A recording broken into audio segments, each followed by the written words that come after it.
చూడగానే నోరూరిపోయేలా ఉండే గుత్తి వంకాయ కర్రీ ఎలా చేయాలో చూద్దాం. వెల్కమ్ టు మా నాన్న రెసిపీస్. ముందుగా స్టవ్ ఆన్ చేసి ప్యాన్ పెట్టి ఒక చిన్న కప్ నువ్వులు పోసి వేయించి పక్కకు పెట్టుకోవాలి. అదే ప్యాన్లో కొంచెం పచ్చి మసాలా వేసుకొని వేయించి పక్కకు పెట్టుకోవాలి. 10-12 ఎండుమిర్చి రెబ్బలను వేయించి పక్కకు పెట్టుకోవాలి. ఇప్పుడు 2 మీడియం సైజ్ ఆనియన్స్ తీసుకున్నాను నేను. ఇందులో 1.5 ఆనియన్ నిలువుగా కట్ చేసుకొని 1/2 ఆనియన్ ఇట్లా చిన్నగా కట్ చేసుకోవాలి. ఇప్పుడు ప్యాన్ పెట్టి ఆయిల్ పోసి ఆయిల్ హీట్ అయ్యాక నిలువుగా కట్ చేసిన ఆనియన్స్ని లైట్ బ్రౌన్ కలర్ వచ్చేంత వరకు వేయించుకోవాలి. ఈ ఆనియన్ ఫ్రై అయ్యేలోపు మనం ఒక చిన్న కప్లో చిన్న నిమ్మకాయ సైజ్ అంతా చింతపండు తీసి నానబెట్టుకుంటున్నాం.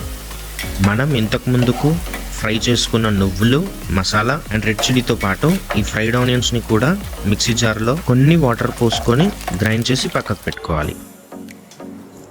ఇప్పుడు ఇదే ప్యాన్లో వంకాయలను 60-70% ఫ్రై చేసుకోవాలి.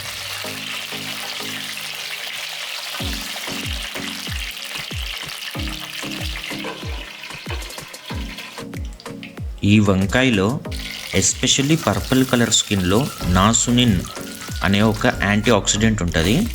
ఇది మన బ్లడ్ సర్క్యులేషన్ని ఇంప్రూవ్ చేస్తుంది.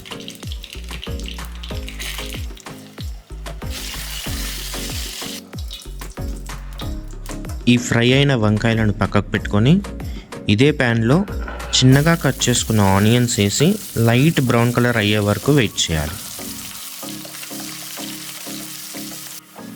ఇందులో 1 టీ స్పూన్ పసుపు వేసుకొని మంచిగా కలుపుకోవాలి.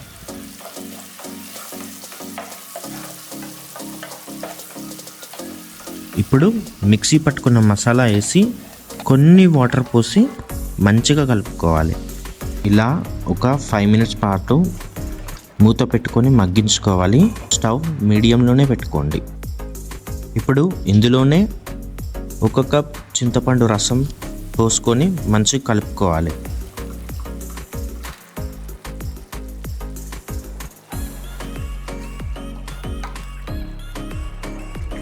టూ స్పూన్స్ సాల్ట్ వేసుకోవాలి.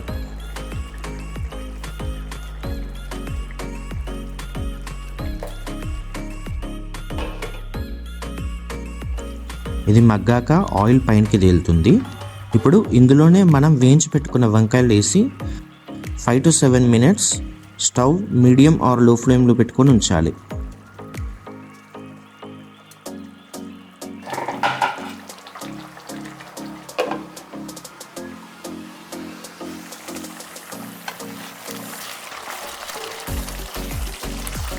ఇప్పుడు వంకాయ మెత్తగా అయిందో చూసుకొని